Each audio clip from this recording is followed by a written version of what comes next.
Aabbo wergaban ku nahay dunidan aan joogno, aabbo warahdayda gabay baan kugu ammaanaye, aabbow intadii gashaan ku axsan faliye. Iloobi maa wanaagaga haddaan ilka la igaynin, adduunyadan dhex joogno idil ahaanteeda, afarteedan geesood uunka kala jooga, allihii sameeyaan ka baryi inuu ku dhowraaye. Ilmaha kolkii aan nahay oon wax garanaynin, aayadaha qur-aankiyo xadiid lagu italeesho, adiga i barayo waan ogsoonahay, abaalkaaga maan gudi kare waa un dadaalaye.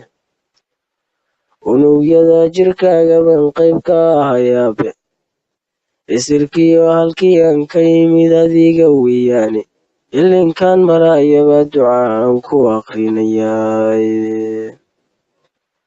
Awoodoo dhan allahayo wada lagugu eegtaye, oo ilaali waalidkaysay barbaarsheene, asluubtiyo dhaqankii wanaabay igu dadaaleene, itaalyari makhluuqan runtii laguma eedeeyo, aabbahay iftiinkuu i baray igama dahsoona.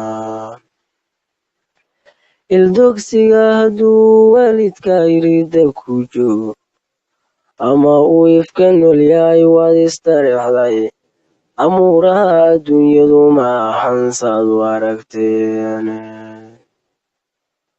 Agoon iyo nin aabbihii nool yahay kala awood dheere, abtiris haddii ay tahay sirka Soomaali, midkan toos u eeganahayo laygu aqoonsayo, allah baan ku dhaartay xaqiiq aabbahay weeyaane.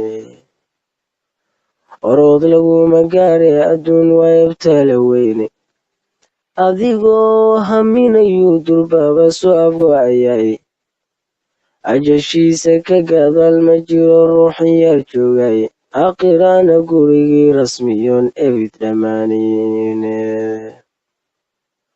Allahayow hadday tahay adduun iminka aan joogno, ama ay aakhiraba tahay eebba hortiisaye, aabbahay rabbiyo ku sii nolol ammaanaysan.